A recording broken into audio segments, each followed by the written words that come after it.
Cinema. Welcome back to War with Cinema. I'm your host, Greg, your local metalhead, and with me is... Part of the Collector. What's up, everybody? And I gave you the game, David Fincher.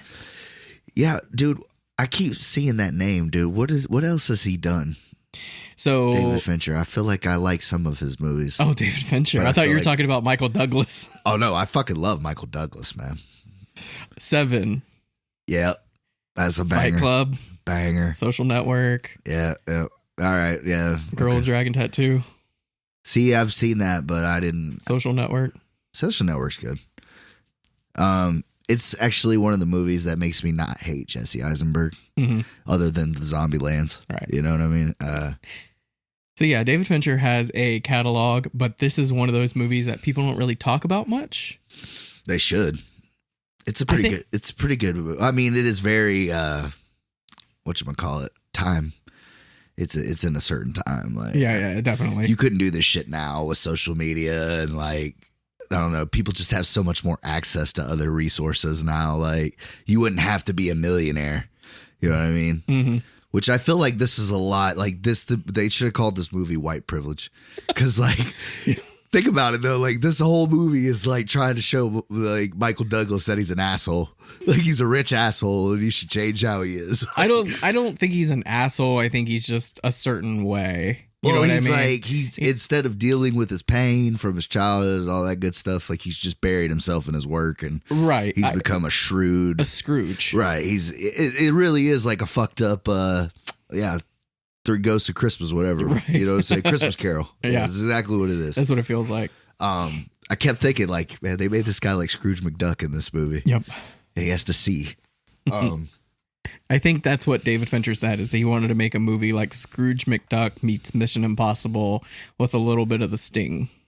I do love the look of it. Mm-hmm. And I love the fact, when I thought about this, the first like 2 minutes the movie's on, he wakes up, walks out of his fucking mansion, hops into a sports car, and he's going 60 in his own fucking 2-mile driveway. And I kept thinking and I thought to myself at that moment, why the fuck didn't Michael Caine play Batman at some point? Really though? Like slick back hair, the fucking Michael Caine? You mean Michael Douglas. Yeah. My bad. Yeah. How come Michael Douglas has never played Batman? He would have been a badass Batman. He would have been a great Bruce Wayne. I know that. Yeah, well, that's what I'm saying now. Yeah. But he's got the voice too. Yeah. Like it would have been hard to sell him in the cow, but he could have beefed up, dude. Yeah, I think. Like he could have got a little stuffer. You know what I mean? So I really like Michael Douglas. Like he's one of those guys that I've kind of like watched movies with him in it. I was like, oh, he's really good. But I've been watching movies that I'm like, I love this guy as an actor. Like Wall Street. Yeah. So good. And Greed is good. Oh, Gordon Gekko. That's another one. Like he kind of slipped into this role in the beginning very easily because it's almost like he's just playing a lighter version of Gordon Gekko. Right, exactly. He's not quite as ruthless or as shrewd, but he's got that scene with my boy from Eastern Promises. Mm-hmm. It's a good little pop up for him in this one. But yeah, like he's not quite as bad, but like you can tell before he starts going through the game that like he starts off, it's very, like he slipped into that role like it was nothing. Yeah, he did. He fits. He's typecast as the fucking rich asshole. Exactly. And then by the end of it, we see motherfucking falling down again. Like I saw that despair in his eyes. I forgot he was the main guy in that. Like, because he's so young, he doesn't really look the same in falling down. It's the buzz cut. Yeah. The buzz cut is what definitely does it. But I watched a movie with him recently that I fucking love. A Perfect Murder. Oh, yeah. Have you seen that? I think so, It's so good. I didn't realize how much I was going to like that movie, and I only just seen it recently. Another one that I love with him is the one with him and his dad and his son. And they're actually all playing a grandfather, father, and son. I can't remember the name of it to save my life right now, but it's even got one of the McCulkins in it. Oh, really? Yeah, the littlest one. He plays one of the kids in it. That's interesting. I'm interested to know when they do the footage, at the very beginning, like with his dad on like the day his dad offs himself and shit. Like that guy looks a lot like a young Michael Douglas, or an older Michael Douglas, I should say. But it's not Kurt Douglas. It didn't look like Kurt Douglas. Mm-hmm. So I was just thinking, like, did they just find a guy that was just like really close? for that, you know? Probably, or he just did some.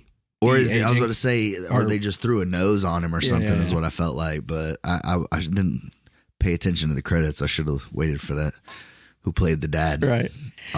Well, the game came out in 1997, and I was under the impression that this was David Fincher's quote unquote first movie. I know he did Alien 3 first, but I don't count that. Like, that's not his movie. Everybody says it's the worst in the franchise. Yeah, that's what I hear. But so I always thought the game was his first like movie, but it's not. 7 came out before this movie. Yeah, 7's a banger. But this was supposed to come out before it, but it didn't for some reason. I remember being a kid and my dad saw this movie when it came out, and I think he took me to it. I don't remember if it was because we were cleaning or what, but like I remember seeing the movie in the theaters, like, and being like young and like thinking to myself like I shouldn't be watching this, like, but I saw that and then I saw it a couple years later and then I hadn't seen it since. I just remember it was a pretty good movie, but watching it this time through, there's a couple things that like I had some notes that Yeah. I have some notes too. it's just kind of like, fuck, this is unbelievable as shit. Like, how much power they're not the Illuminati. Like, what the fuck?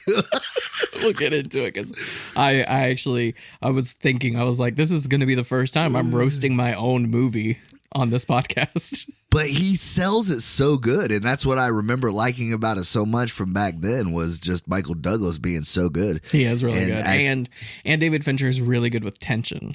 Oh yeah, like, yeah. Even if it's not believable, you still feel that anxiety in some of these scenes. Like, you know it's not real, but you're like, fuck, I'm still on the edge of my seat. And I could just like feel like you like the soundtrack to this. Like he did a good job of like matching the music with the ambiance and everything. I was like, oh, Greg probably loves that shit because like when he locks the doors and shit, it's like, and I'm like, oh shit, yeah, here we go. Yeah, there's a lot of things that it's really the thing that embedded me in this genre of movies because it is very like Descent into Madness.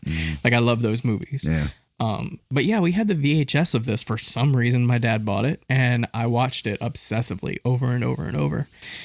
And then when I got older, I bought the DVD and I watched it a few times. I make other people watch it because I love it so much. And yeah, that's it's my crazy. history with Like, this movie. I want one of those fucking clown things. So creepy. That's one of the creepiest things. It's probably one of the creepiest movie props, like next to like Annabelle and shit. Like if I could get one of those to put just in my hallway, like as soon as you walk in my house, Yes. It's the first thing you see when you open the door, especially like at nighttime or something. Yeah, that's worth every penny. So my mother-in-law is deathly afraid of clowns.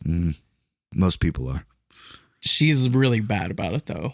And where their kitchen is, there's a window right above the sink and it looks into their backyard. And I want to so bad buy one of those creepy clowns and kind of just hang it there one night just because I think it would be fucking hilarious. And she's like, if you ever did that, yeah, just like probably kill make you. sure you get that recorded because that's 1 million views on YouTube. Right. Well, since we're telling creepy clown stories, I got to cook one and then we'll get back to it. But my grandfather painted for a while. I don't know if I ever mentioned that to you, but I thought he was great. He was a big Bob Ross guy. Right. And he went to the Bob Ross School of Art, yada, yada, yada. But anyways, he used to paint nothing but scenery shit like Bob Ross. You know, he loved the little Babylon Brooks and the, hello, look at this. You know, Happy little ray of trees, sunshine. happy clouds. Yeah, you know, shit like that. And for some reason for my birthday one year, he was just like, you know what? I'm going to make you a painting. So I'm thinking I'm going to get some badass like mountain or something like that. He painted me a fucking clown. Do you like clowns? I mean, I was 7. So, Oh, I see. I mean, like, I don't know if I did or didn't, you know? Of course, I did grow on later in life to listen to Insane Clown Posse for a while. So maybe that had something to do with it. But looking on it now as an adult, it still gives me joy because he loved me and he did that for me. But it looks like some shit John Wayne Gacy would have done. And this thing hung over my fucking bed that I slept in as a child for years. And I told my wife this, and then I hung it in our room just randomly one day. Right. And she said, get it the fuck down. Put that motherfucker. So I tried hanging it in my son's room. Yeah. That bitch came He's up. not having it. Yeah, that bitch was in his closet. Put it up at the end of the hallway. She was like, it's even fucking worse than it was in our room. So, because it was right by the thermostat. Yeah, She's like, yeah. I can't touch the thermostat now. Put it away. So now it's in my closet by my shoes. It's hanging up. I see. But it's not getting the proper light it deserves. But that's my creepy clown story. Anyways. Poor clown.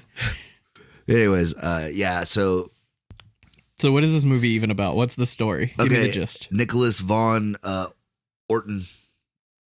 He is a big time investment banker.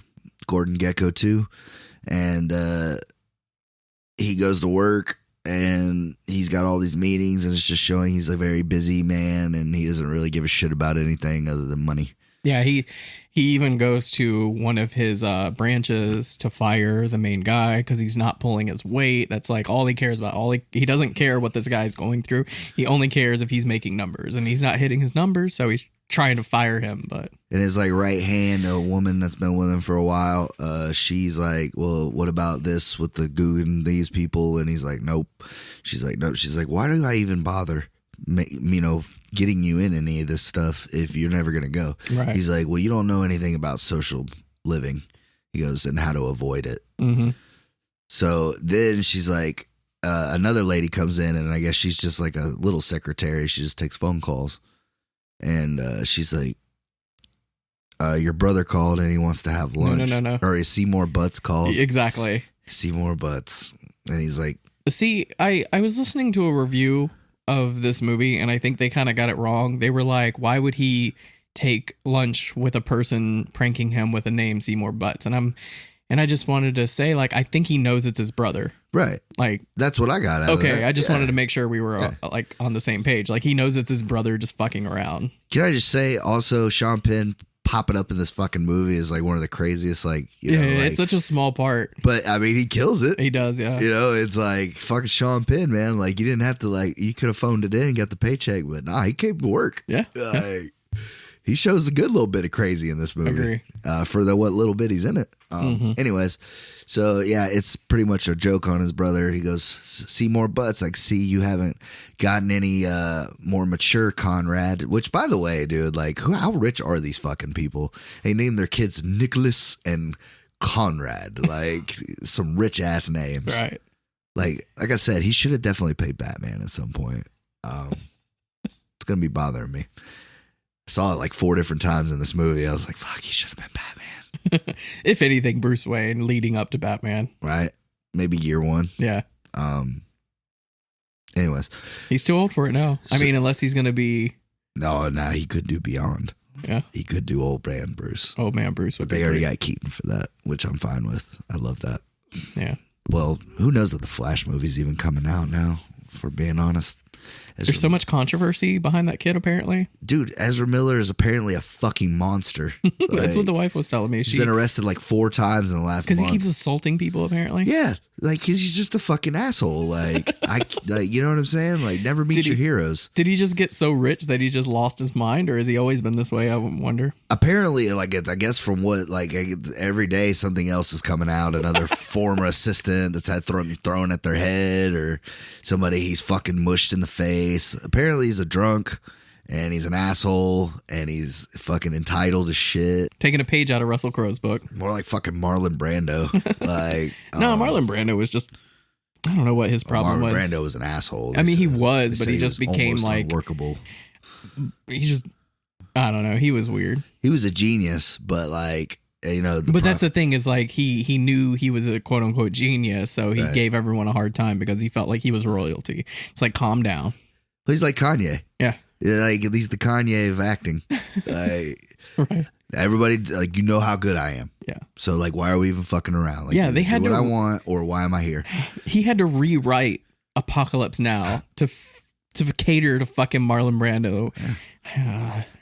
Speaking of, I got some notes on. Dude, when I heard what he got paid for Superman, and Superman, the like 5 minutes he's in Superman 2, that bitch didn't even read the lines. They had to set him out on pieces of paper in front of the crystals.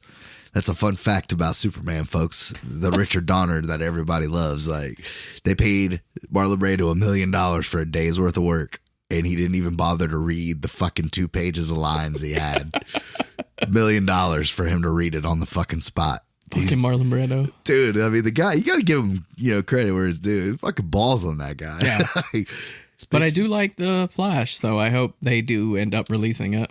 I mean, it's one of those things, like, is it risk the reward or not? Because, like, if people are just going to bash the fuck out of it and not, like, boycott it, then it's not worth it. I don't know. I guess I'm the kind of person I can separate the art from the artist. Like, I would go and see his movie. Like, is he an asshole? Yes. I think it just depends on how bad it is, man. Yeah, is he touching little kids? I probably won't go see it. Exactly. But if he's mushing if it's Bill Cosby shit, no, I'm not going to go see your new special. Right. But if you're just being a drunk asshole, yeah, I'll go see it. Yeah, I can forgive that. Right. Like, fuck you people. I need Flashpoint, all right? Like, I've been waiting 20 years for this. Like, don't fucking ruin this for me. Well, till the time will tell. But right now, we have to talk about the game. Sorry, the game. We have gone on a bit of a tangent today. Clown stories and Flash. Right. So his brother is a recovering addict. Yeah. And he hands him a business card. And he's like, you're missing something from your life. I always looked at it as he was kind of like the prodigal son. While Michael Douglas felt nothing but the guilt and the responsibility of his dad dying, he was still a baby in those photos. Mm-hmm. He's holding his little brother. And I don't think he ever felt it. Like, all he just had was the money. Yeah. So they've been living 2 separate parts of it. Yeah. Like, he's getting to be the Bruce Wayne, the playboy philanthropist, whatever he's doing, get to fuck off and fuck up because you got daddy's money to take care of it. Right. And trust fund, baby. Exactly. And Michael Douglas has done the other side. Like, he's like, I got to be just as successful. I got to be better. And I feel like he's the one that has to take his father's place. Like, yeah, I have to be eldest, dad now. Yeah. He feels that responsibility. Right. Like I said, the guilt over it. And then the worst thing is he fucking saw it. Well, I think it makes sense. Like, that's why I think David Fincher is so good at writing scripts, because making them brothers and making him his older brother is the reason he's going to do this for his brother. You know what I mean? Because any other way with this character, he wouldn't have gone along with this at all. Oh, but yeah, for sure. It's because he's his brother. Yeah, because he's like, oh, your brother had fantastic scores. Right. And then you could see it like irks him. Like, he doesn't really show a lot of emotion through the first act of this movie because to set up how like cold and like unrelatable he is now. Right. Like, but a lot of people were like, why would he go through this? He would never, this character, but it's because he's his brother. Yeah, this is like one of those movies I feel like people watch now and they're like, fucking white people, man. Like, with too much money. Yeah, This is the kind of shit they do. Rich white man. Oh my God. Exactly. This is the kind of shit they do with their money instead of helping people. Like, yeah. They blow it on fucking. So I said this movie should have been called White Guilt. And but anyways, I don't think there's a black person in this movie. No, there's a couple security guards and cops and shit. Okay. Yeah. It's not a full white ensemble. But anyway, so he checks it out. He goes to this building which is still being built. But it's like the office. But it's supposed to be like a brand new, like, state of the art type. Well, he had a business meeting with somebody else. By coincidence, because his brother tells him, he's like, call this car, do this shit. He's like, don't fucking lie to me. Like, go do it. Right. Like, this is my gift to you. You've earned this. Like, do this, And he's like, you can't smoke in here. And then Sean Penn just does the most Sean Penn fucking thing. But I'm with you. So it's fine. Like, I got a very me and you vibe off of that shit. Like, I'm definitely Sean Penn. Like, just don't give a fuck. 100%. And you're just like, what are you doing? Yeah. Like, chill out. You're like, it's cool. It's fine. I'm like, no, it's not at all. I do whatever I want. Could you just fucking leave? Like, talking to the waitress. Right. I love that shit. The couple scenes they have in this movie together are really good. You do feel like they're brothers. Makes you want like more of Sean Penn and Michael Douglas together and stuff. Agreed. So after that, he, like you said, he goes to that meeting and then he just happens to pop in and see what it's about. Right. And everything, watching this movie back, you start to realize like little things, like how the lady was on the phone and she's like, that's not our problem. Like, these people, literally, that's what they do. Like, they just fuck people over or fuck people up for a living. Like, everything top to bottom. Yeah. Shake them up. It's very high class pranks. And I thought about that too. Like, you imagine like this movie only works with somebody like this, super successful, super rich, has a lot to lose, because if you put like a dead hooker and drugs and shit in my fucking hotel room, like I'm just gonna burn it to the ground. Yeah. No DNA. Like, cause like the only thing I have to worry about is my freedom. This fucking guy's got millions of dollars that he's not only is his, but he's in charge of for other people. Right. But there's stuff out there like that for these super rich people, like super yachts and that's what I'm saying, Bugattis but and shit like that. They had said, like I said, this would only be something for that elite 1%. Right. Because They're this the only movie ones that doesn't can work afford it. if you take an average Joe. Like, they're not going to, for one, they're not going to look for that kind of excitement because real life is enough. Yeah, they get that on a daily. But what they put this dude through, that's what makes it so good. But I was thinking about that when I was watching it this time through. Like, this movie doesn't make sense if you don't do it with a guy like this. Yeah.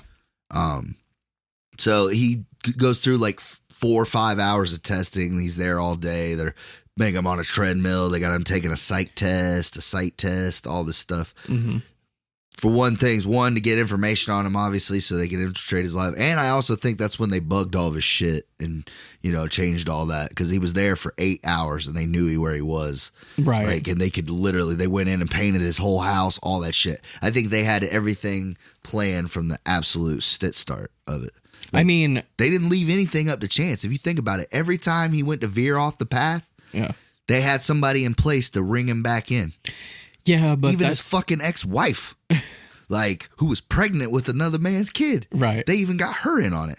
Now, somebody that hates you, maybe they could convince to do that. There's just certain things, like, we'll just jump around because it's going to be hard to stay on track with. Well, this that's thing how anyway. the fucking movie is, honestly. Like, yeah. But like the hospital scene.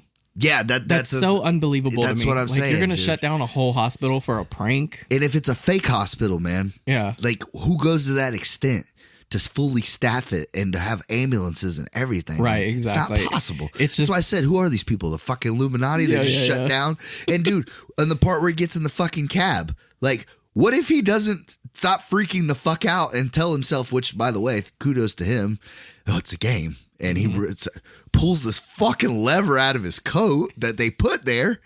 What if he didn't wear What if he didn't wear the fucking coat? What if he couldn't stop freaking out long enough? What if he was freaking out so hard that he couldn't think to put the fucking lever into the window and roll it down? He's missing, Or what if he had a fucking heart attack? Because, I mean, he did just get kidnapped and drove off a fucking pier. But on that scene, not only that, dude, did you notice how they changed every light to red? Like a blinking red light? Oh, yeah. And he just kept going. Like I said, who are these people, bro? Right.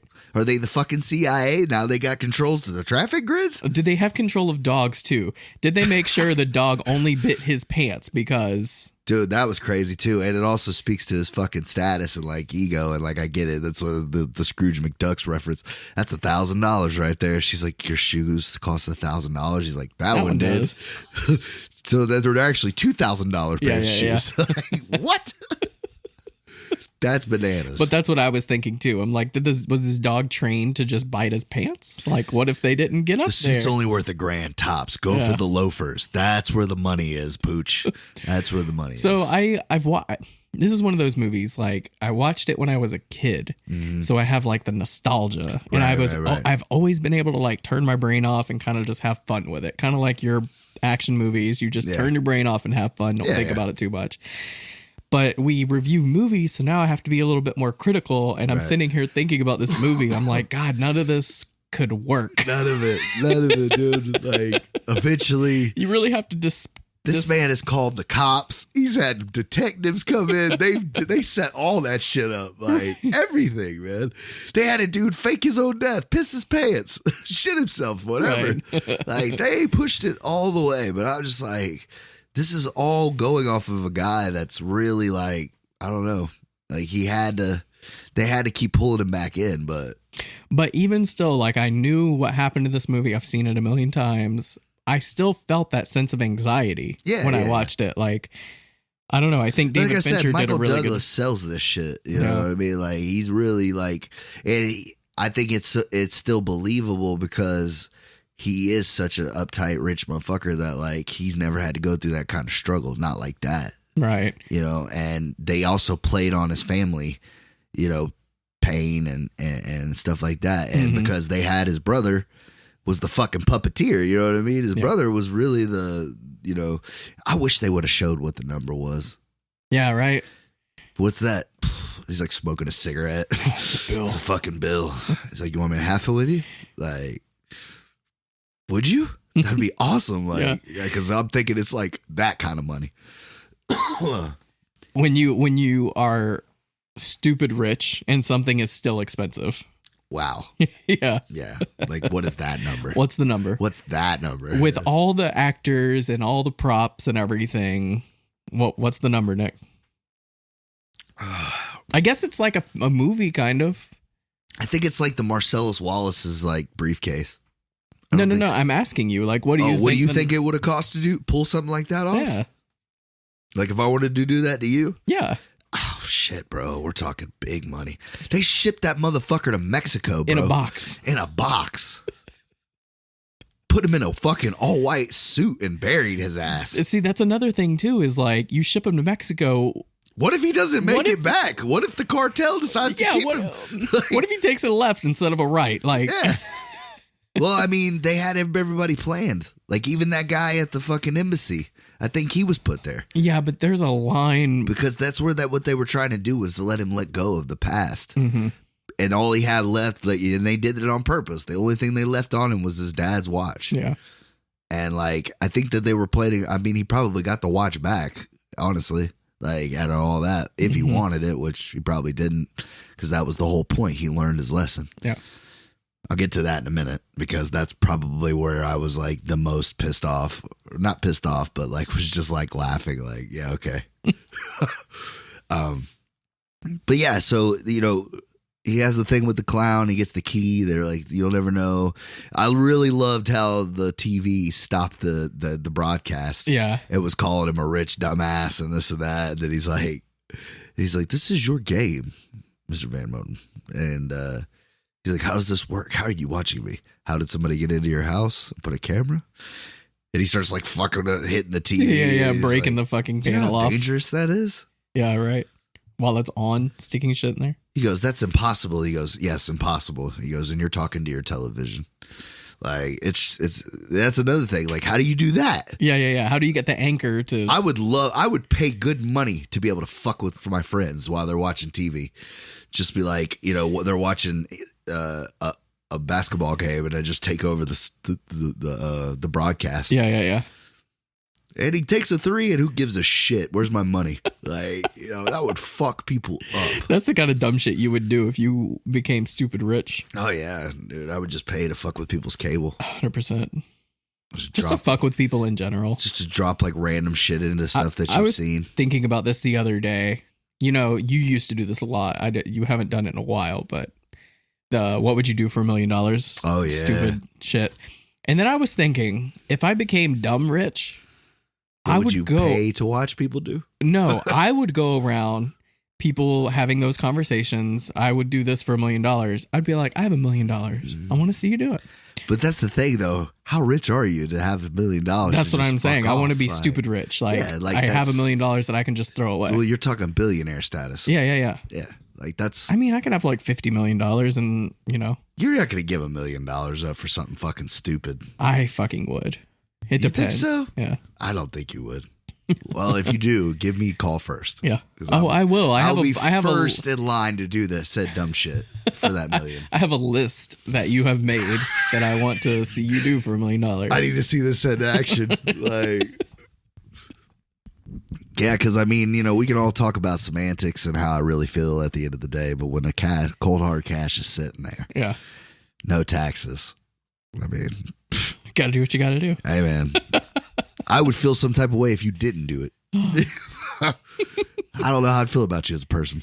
At work, there's because we deal with a lot of milk, we deal with a lot of chicken and all that shit.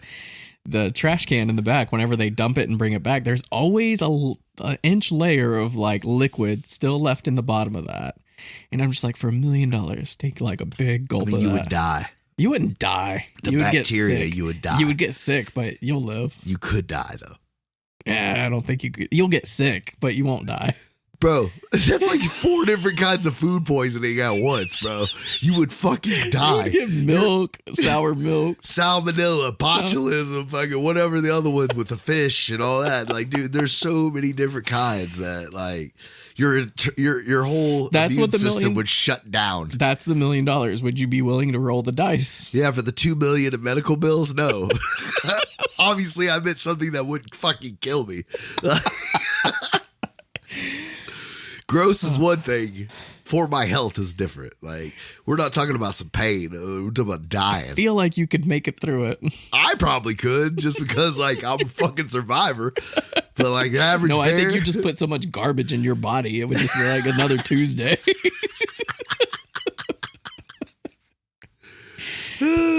like Keith Richards, bro. Right. I'm unkillable.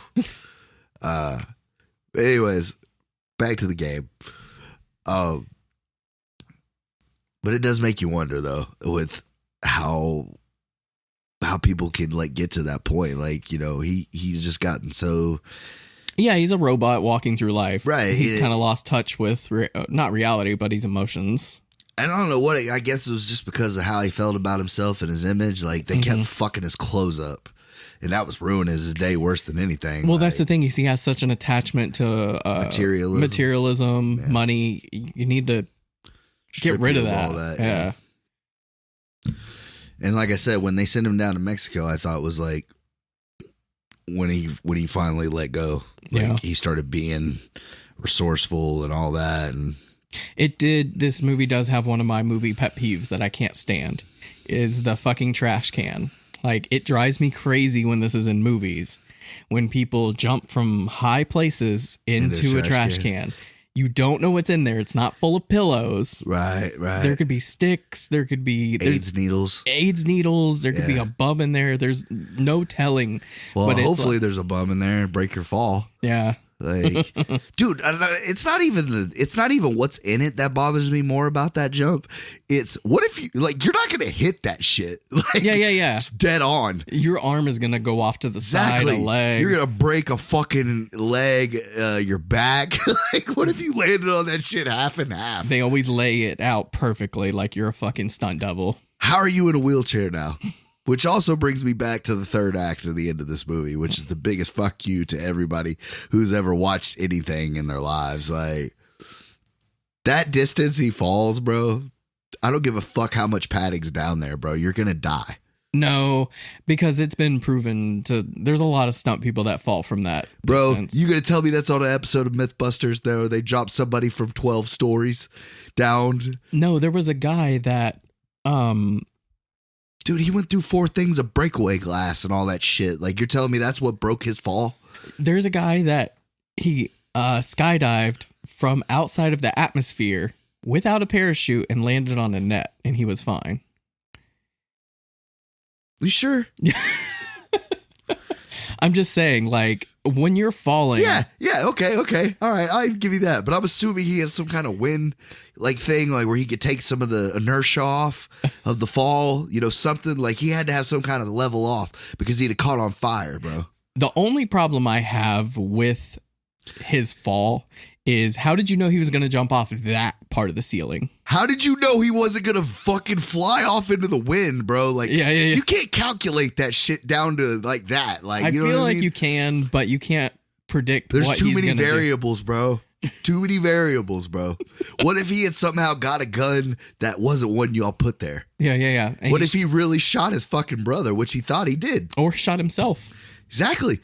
I mean, honestly, that's what I was waiting on, for him to blow his own fucking brains out, dude. And then that would have ruined it. Yeah. But that's where I think that the movie went a little too far now that I'm going back and saying it, because, like, if he would have thought he killed his brother and then tried to kill himself and then blank, and then his brother lights up and he's like, "Happy birthday, motherfucker," you know, like, that would have been more plausible in my mind. Yeah, but it ties the dad to his... That's what it was trying to do. That's fucked up. That's fucked up. They put him through that. And like I said, how did he not have a massive fucking stroke or heart attack on the way down, bro? That too, yeah. They got doctors down there, like it would fucking matter. Yeah. Like, he shit his pants twice. Like, maybe it's one of those things that, which I don't know how they know this, because logic, but they say That's where I feel like it's like, fuck the logic, just do it. right. But they say when people jump to their death, they immediately regret it because of the adrenaline rush. Yeah. What if they were trying to get that out of him? You know, when he starts to jump, he's like, "Oh, I don't actually want to die." And then when he lands, No, my boy it's went almost head like first. Like he was ready for it. yeah. And I mean, they put him through a lot at that point. You know what I mean? Like they just, I don't know. It worked, but like I said, it felt like in a real life situation. It just, I don't know, man. That's a lot. Yeah, I think the script needed to be worked on a little more to make it a little more believable in certain aspects. But for 97, it was mind blowing. You know what I mean? For me as a kid, 11-year-old, for where we were at technology wise, like cell phones weren't a real thing. Like only rich people had cell phones. Right. Like it would make sense that only people that would have a lot of money would have the access to be able to cut your phone off. Yeah. Shit like that. But like I said, it would be interesting to see this movie remade now. Mm-hmm. With some modern technology, right, and have them a way that like literally when I go to pick up my phone, it's like nope. I feel like that's what Black Mirror is. Probably. Yeah. Because they have a couple of those episodes where they're not sure if it's reality or, whatever. Right. I mean, but I mean, it's still great. I still had a good time. It's just like you said, the nostalgia. It's still a good movie to me. Yeah, I still had fun watching it, even though I picked it apart this time. I can still enjoy it. I said this was my favorite David Fincher movie, but I think it's just my most nostalgic David Fincher movie. It's a good because one. I recently watched Seven, and Seven is Seven's still awesome. Still holds up. It doesn't matter how many times you watch Seven. Everyone likes Fight Club, but Fight Club is so like. I don't know. I feel like I've outwatched Fight Club for myself. I feel like I've outgrown Fight Club. As like a 16, 17-year-old, like, oh, this is the greatest movie ever made. Yeah. But then you grow up a little bit, you're like, oh, it's very... Every now and then, and when it's on, I'll watch it. Yeah, it's not a bad movie by any means, but it's not like my favorite, and It's definitely one of those ones that's like Sixth Sense. Once the cat's out of the bag, it just kind of takes some of the fun away from it. Plus, Gone Girl is really great. I love Gone Girl. I don't know if I don't think I've seen that one. You haven't seen Gone Girl? Mm-mm. Oh my God, it's really good. My wife said it was really good. It is really good. Her and my mom saw it. Yeah. But that's the one with Affleck, right? Yep. Yeah. I'm surprised you haven't seen it. Well, I heard it's badass, but like, I'm an Affleck guy. And the fact that you like it makes me think maybe it is good. Well, this is before you put me on the Affleck train of hate. This is right before he became Batman. Yeah. But yeah, I think it's underappreciated. I don't think it's his greatest work, but I still think it's a good movie, really good movie. The Game. Yeah, I give it a 7.2. 7.2. 7.2. It's like I said, it's still nostalgia, still a great performance for Michael Douglas. Still a good time to watch. Mm-hmm. There's still plenty of things you can go back and just be like, try to see like, who was fucking with him and like, what was real. Like that was another thing. Like pickpocketing obviously wasn't a thing back then because like they planted so much shit on this man. They did, didn't they? Like he was just so oblivious to that shit. Like always had something new in his pockets. I don't have a kid. Nice. Yeah. Nice. Like they got him like 3 times like that. And the third time it saved his life. It's a game. It's a game. A window crank. Start halfway through, he just starts looking for shit. Like, give me something. Come on. Fucking go gadget suit. Give me something, baby. Like,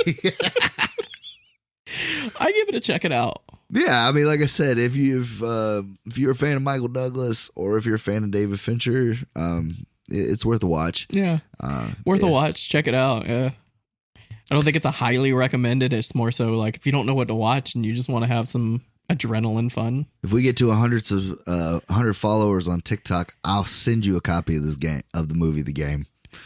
Weren't you doing the one before Eastern Promises first? Maybe.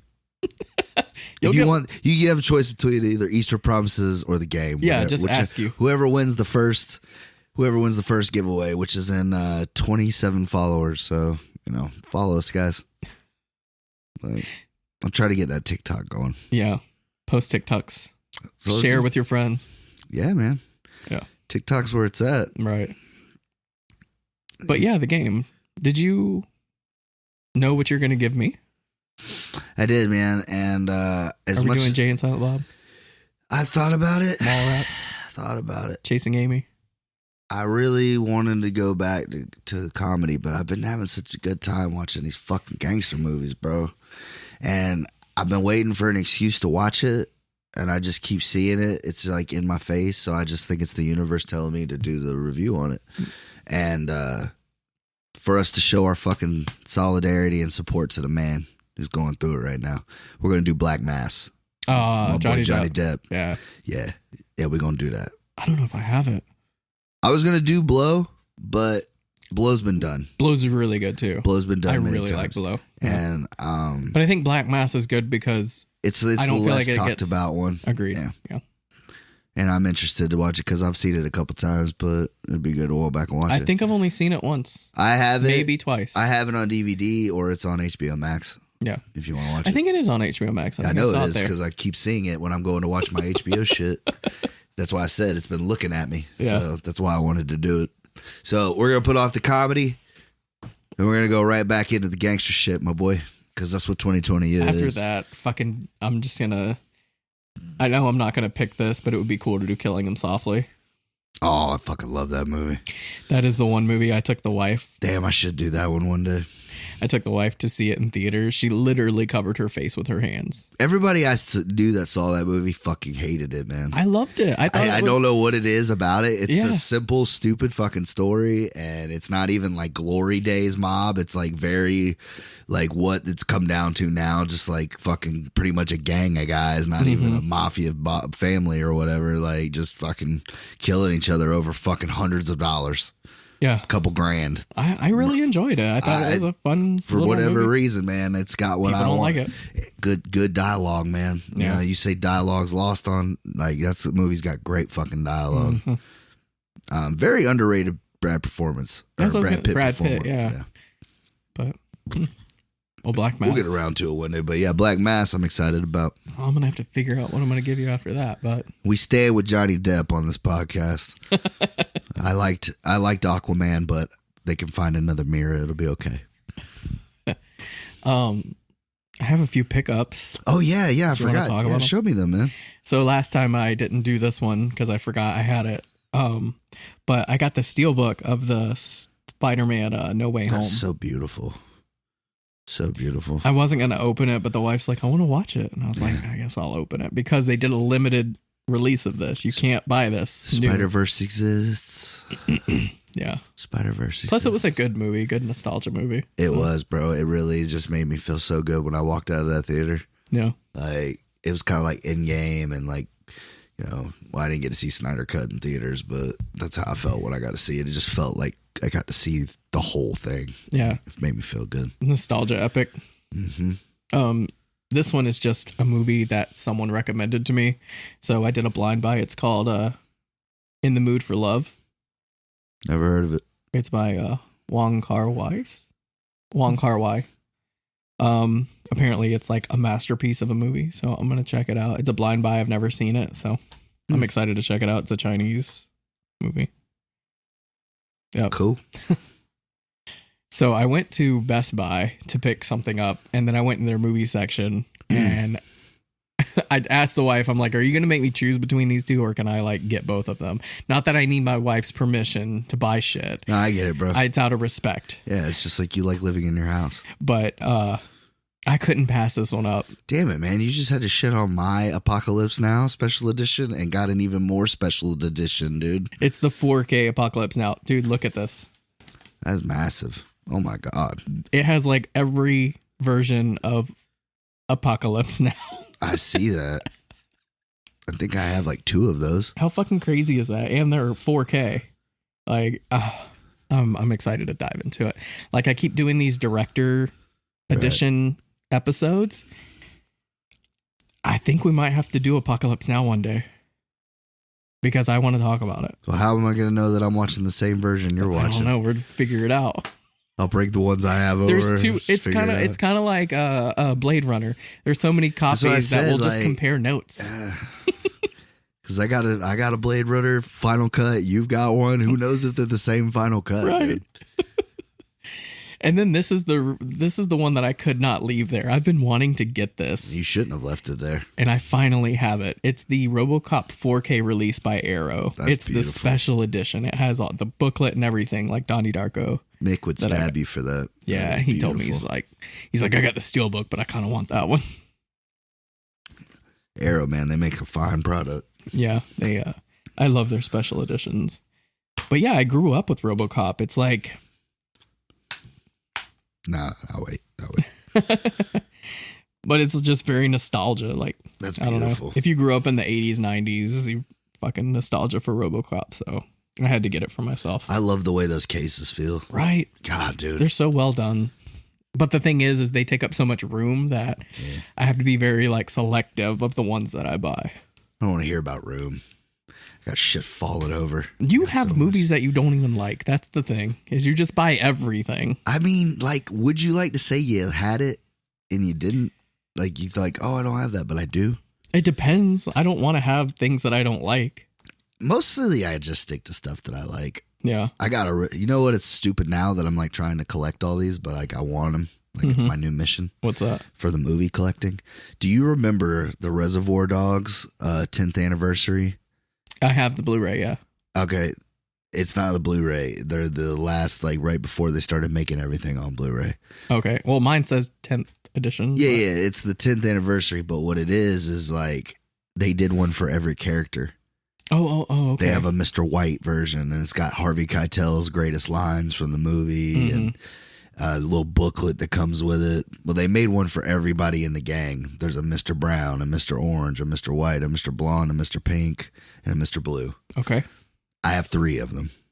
Is it your mission to get all of them? I had 4, but over the years, somehow I lost the Harvey Keitel. I had the Mr. White. That was the original one I had. I don't know where it's at. And they're DVDs? Yes. Okay. They're really nice DVDs, though. But yeah, I have the Mr. Pink, the Steve Buscemi one. I had that one. And I have the Mr. Blonde, which is the Michael Madsen. Right. Like I said, I thought I had Mr. White. But the other day when I was at the flea market, I got the Mr. Brown, which is autographed by Quentin Tarantino. Really? Yep. How much you pay for that? $1. He didn't upcharge you? I don't think he knew what it was. Actually, you know what? I'm lying. I paid 50 cents for that. 50 cents. That's crazy. You took advantage of that, man. Nah. You should give him $5 at least. I don't think it's an actual autograph. I think it's like a print. Like all of them have it in it. Oh, I see. Yeah. Well, you said autograph like he fucking had a Sharpie on there. I'm going to assume it is. Because, like, you know, why not? But so here's the thing about Nick. So if it was me, I would go online. I would go on eBay. And I would buy. And you buy every color. I know, would buy but them. That's cheating. But that's not how Nick works. Nick does not buy anything online. He goes to these swap meets and he tries to find these. It's part of the collector, baby. This is what I do. I go to these places and I fucking conquer. And I leave scorched earth and dollars behind me. I get it though, because you're looking for these hard to find things and like you could go online and buy them, but you're losing that sense of adventure, I guess. I just like getting it. I just like looking for them. Yeah. That's what I'm saying. And I like I said, that's the sport of it for me. Because it is like a nice feeling, like the RoboCop. I knew it was out. I could have ordered it from Arrow, but finding it at Best Buy was like a nice little treat. Yeah. It's like, oh, I didn't know this was here. Let me have this. So I understand completely. Buddy of mine on TikTok the other day went to a Walmart. And, the new Thor, the trailer just dropped and they just leaked a bunch of photos of all the action figures that are coming out. Well, their Walmart fucked up and put their action figures out early. Yeah. And he happened to be in Walmart for groceries or whatever. And he tried to buy like 4 of them and they weren't even in the computer yet. So they wouldn't sell them to him. But like he was so excited. Like he looked like he was 12.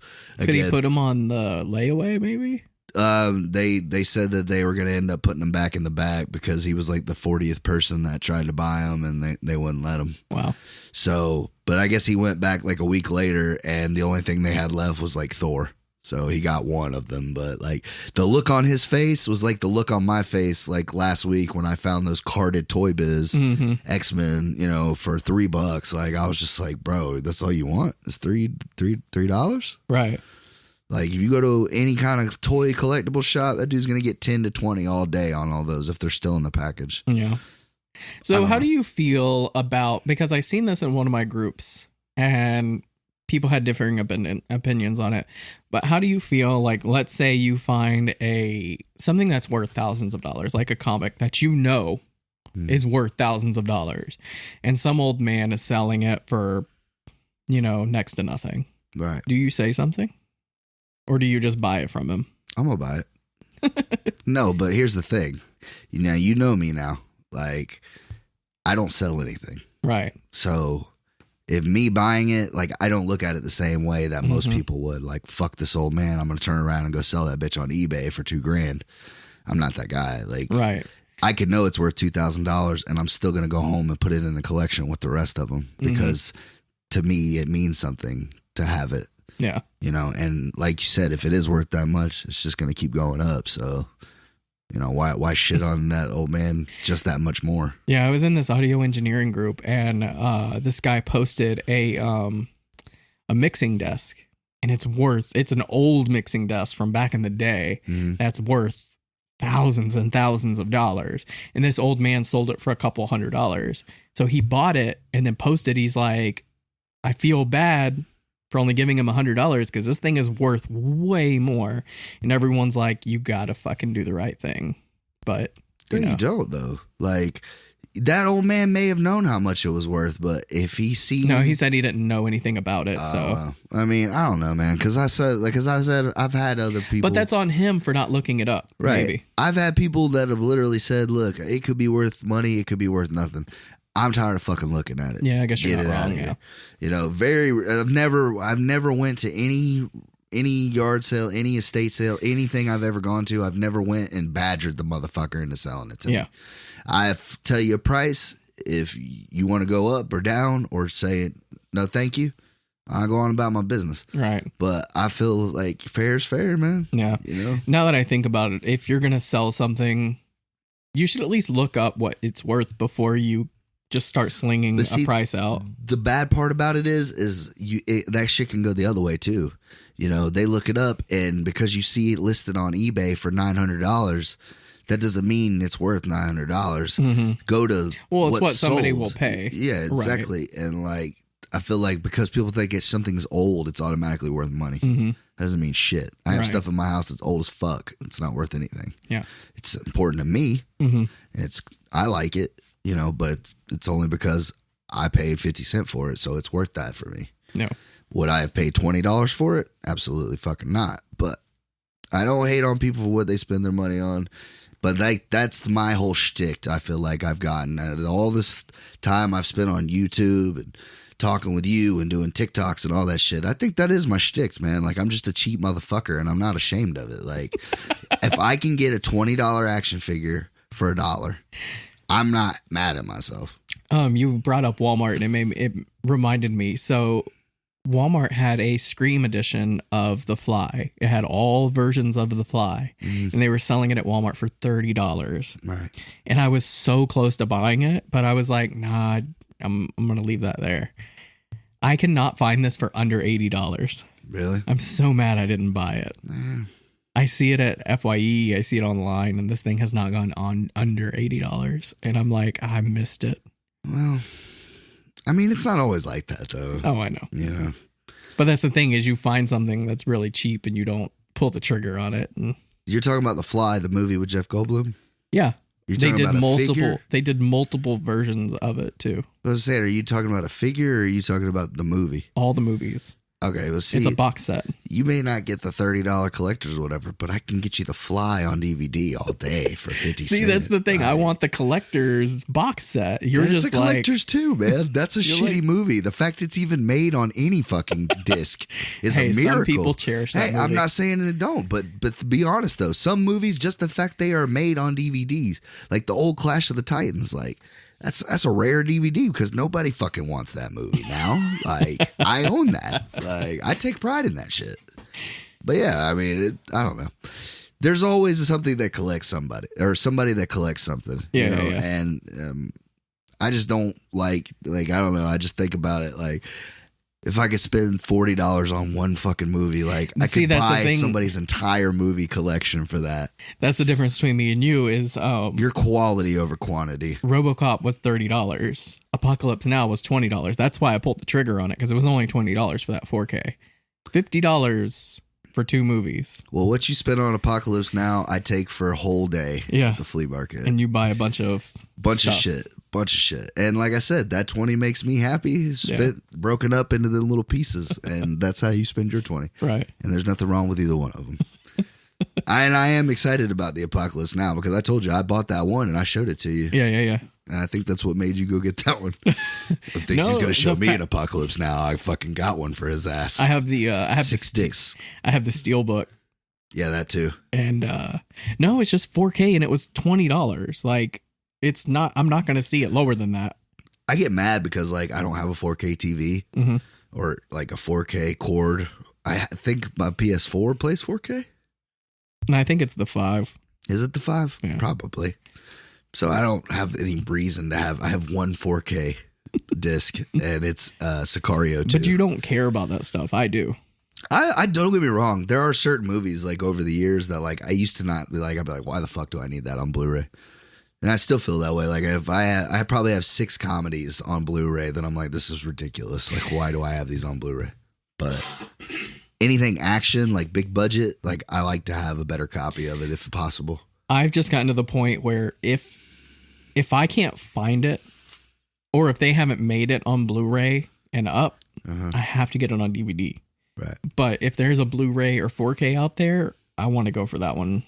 No, and that's fine. I mean, like I said, my Blu-ray collection is decent, but I mean, it's obviously nowhere near what I have on regular disc. Yeah, but 4Ks I usually reserve for like super special editions or a movie that I really like. I bought Scott Pilgrim on 4K. That's just because I love that movie.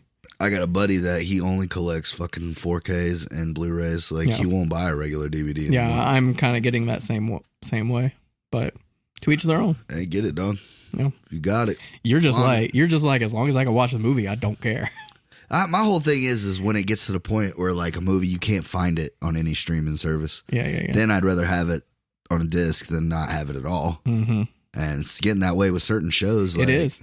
You know, there's a movie that I want to do on the podcast, but I can't. It's not streaming, and I can't find it for under $60 for a DVD. Somebody had a Return to Oz Blu-ray the other day. a buddy at work was telling me about that fucking movie. I've never seen Oz, man. He was showing me the clip of the rollers or whatever they're called. Yeah, it's such a shitty like sequel. But that's what I heard. I loved it. I heard it was creepy as fuck. When I saw that movie, I was in like daycare as a kid, and really? I was like, "Why the fuck did this movie get made?" Like, it's a really crazy ass sequel. A lot of people know about. I didn't know about it until like a couple of days, and then the Nostalgia Critic did a fucking review about it after he just told me about it. I was like, "What the fuck is this crazy ass movie?" But yeah, it's one of those movies like it's so hard to find in the wild, bro. Yeah. It's a grail for me. Like I'm looking for that shit. And the guy was like, "Yeah, I just paid an ungodly amount of money for this on Blu-ray." And I was just like, "I bet you did, bro." Mine is Happiness. Happiness. Yeah. I don't think I've heard of that. You'll see it. That's the one if I can find it out in the wild. Whenever I was at that. I'll keep an eye out for it. Yeah, please. It's a yellow.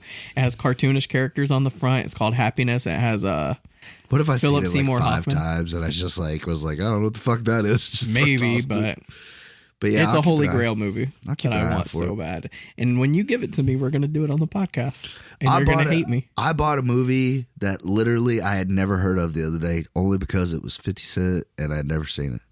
It's Mel Gibson and Robert Downey Jr. What's the movie? I don't know, and it's like something about a plane. It's like it's a swashbuckling like adventure, and I've never heard of Ice this Pirates. It's called something like Air something or Endangered Air or some shit. I don't know. I'll take a picture of it and send it to you. But like I literally just bought it because I was like, I've never seen this before and probably will never see it again. So that's why I bought that. What was it? I can't think of it. It's kind of like Angel something with Angel Heart. Yes. With De Niro? Yes. Yeah, that's a lesser known movie for him. I saw it at FYE and I'm like, what is this? I'm buying this. Yeah. I don't remember watching it, but like I remember like seeing the trailer or something for it back in the day. Yeah, He's got a beard. It very looks serious. It looks wild. So I think he plays like a doctor or something in it. I don't know. I don't remember a lot about it, but yeah. I've yet to watch it, but it's in my collection, and I'm gonna check that out one day. But yeah, that's my thing lately, man. I just been trying to get shit that like that dopamine, bro, you get from finding something you've been looking for a while. I found a Captain Planet action figure, and that made me super happy. So I haven't seen Captain Planet in fucking forever. I don't think it's worth a rewatch. What, the show? Yeah. Oh, well, no, because he's an environmental superhero. But like, I just remember the theme song. Yeah, you know, yeah, like, yeah. I make him, you know. I watched it a lot too as a kid, but it's not something I want to go back. Like, I would go back and watch Ninja Turtles. I would go back and watch Street Sharks. Oh, Darkwing dude, I Duck. still watch Ninja Turtles, bro. Yeah, but I would not go back and rewatch Captain Planet. Nobody gives a shit about the environment. They really don't. They really don't. But me and Steve-O used to do that shit. We'd be walking past each other, and he'd be like, Earth, wind, fire. Yeah. Good times. But yeah, I found that and just about a couple little things. Nothing crazy, but yeah, you never bring your hauls over here and talk about them, so I never know what you get really. It's just a lot to bring. Like, yeah, mine are already here. So, well, I mean, I've been doing my movie hauls in front of my Texas Chainsaw Massacre poster. Yeah, for the podcast, and I don't show any of my movies on my Part of the Collector channel anymore because I'm trying to get all my movie people to move over here with us and that. I'm getting there, dude. I did a little mini review the other day. What'd you do? Proud of me. Hitman's Wife's Bodyguard. Oh yeah. Yeah, the sequel. Where'd you do that on? TikTok? Yeah. Oh, okay. That's what it's only for TikTok. Oh, I see. It's like a par mini review. That's what I call them. You know what I had entertaining the idea of doing? Is, you know how there's so many... Oh, I didn't even fucking talk about it. God damn it. There's an alternate ending on the game. What? Yeah, it's on the Criterion version, so I watched it. What happens? Yeah, tell you about I want you to tell me. So remember when Stop the presses, rewind all that shit, and you put this at the end, all right? Before we give our rating. Yeah, you give your fucking, do your editing magic. So remember when he walks out of the party at the end of the movie and he goes and talks to the girl and they decide they want to like hook up? Well, the alternate ending is he just walks home. That's the only That's it. You know how mad I was, Nick, when I watched that alternate ending? Why would you even waste the film on that shit? Fuck. I thought he was going to shoot her in the fucking head or something. Right. I was thinking something crazy like, oh, he really did kill his brother. Bomb. Yeah. Yeah, like something like that would have been a little different. Like there's not or like he actually did commit suicide. There was no party. Like, it's just him like laying in a fucking up position. That's what I was expecting. Wow. But then I watched, that was literally it. So he's walking out of the party and then walks home. And I'm like, why did you waste my time? I want my 30 seconds back. Damn, dude. I had to touch on that because it was so silly. I had no idea. That's fucking nuts. Yeah. Huh. But yeah. But that being said, my idea that I want to do is, you know how there's always these alternate endings or director's cuts and stuff like that out there. Right. I was thinking of doing a kind of like YouTube style video of comparing the two, like what the differences are and that'd be cool. I don't know. I like thought little short vids we do. Yeah. Just like a little quick discussion, like what's better, this or the theatrical. Not even like what's better. It's just more so talking about what the differences are. Does it make it better? Does it make it worse? Kind of thing. I like that, dude. Because there's so many out there.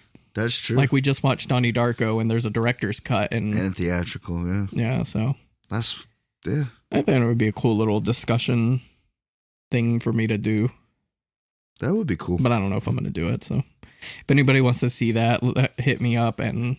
Yeah, if I get enough people that are interested in wanting to do that, then I'll do it. For sure. Yeah, that's what I said. I'm just trying to do little videos to get a little more attention to us. Right. And I was like, I already watched the fucking movie. Might as well just and I only do 60 seconds. Like, it's nothing crazy. No, that's all you need, really. I pretty much just tell them who's in it, who directed it, like a couple things about I liked it or didn't like about it, and then I give it my par scale. Yeah, for the most part, we don't do newer movies unless it's Well, these are obviously movies that I don't think you'll give a shit about. That's why I was like, I don't think he's going to care if I reviewed this movie without him. No, not really. Yeah, I did I did one for that. Just don't do Dune without me. If you review Dune without me, we're just gonna stop the press. But I did do Nobody. I did do Nobody. Oh, you watched it? I did. Oh, I'm kind of upset about that. I'm sorry, bud. It's okay. I was gonna do it on the podcast. Oh, we were? Yeah. Oh shit. No, it's not this. I have a lot of movies. I gave it a 7. Yeah, it wasn't bad. You liked it? I felt like it was going to be another John Wick. Yeah, without Keanu, but like it found ways to make it fun. Right. There's a little Home Alone in it. How'd you like that part that I was telling you about, the little tattoo that the guy sees? Yeah, I would have liked it more if they would have got one of the big motherfuckers to go behind the door. They just picked the old guy. Yeah. Like to go back there, like, and then they all got scared. I'd have been like, so you scared an old man, bro? Fuck it. Like, but like, I guess because he was the biggest hard ass on all 4 of them. Yeah. It sold the point, but like, yeah, I love Christopher Lloyd was my favorite part. Him and the RZA coming in to save him at the end. I love that shit. That was the best part. Yeah. I really coming out of hiding to save your white ass. I liked that movie a lot more than I thought I was going to. Yeah, that's why I said I went in with no expectations, but like I've always liked him on Breaking Bad and like Better Call Saul. He's a great actor. He is. Bob Odenkirk is very good, and I didn't know how I'd feel about him carrying his own movie, but like he did a good job. He did a really great job. It kind of was one of those things that I was like, I wouldn't mind seeing more of this. Like if you found a way to make the story, cool again. Obviously I don't want the same fucking movie again. Yeah. But well, that's what like you said, it's kind of like John Wick, but it's different enough. It had more comedy in it. Yeah. Then obviously John Wick is not meant to be funny. It is, but it's dry humor. It's like, it's funny, but... Well, a little smirk, a little one-liner here and there, but like this had like real bits in it and shit. Right. Like, stuff that he was just like actually like making fun of. Yeah. It was just funny as shit. He fucking gets the cat. They're like, who are you? Me? Lights a fucking cigarette. Fucking nobody. They both got a phone call, and then that's the end of the fucking movie. Like, right. Yeah. But like I said, it was fun. I had a good time watching it. Well, good. I'm glad you liked it. I knew you would. That's why I wanted to do it. But I got a lot of art house movies I need to get through anyway, so. Yay. But first, we're going to watch Black Mass. Fuck yeah. I can't wait, dude. Until then. Later, y'all. Later.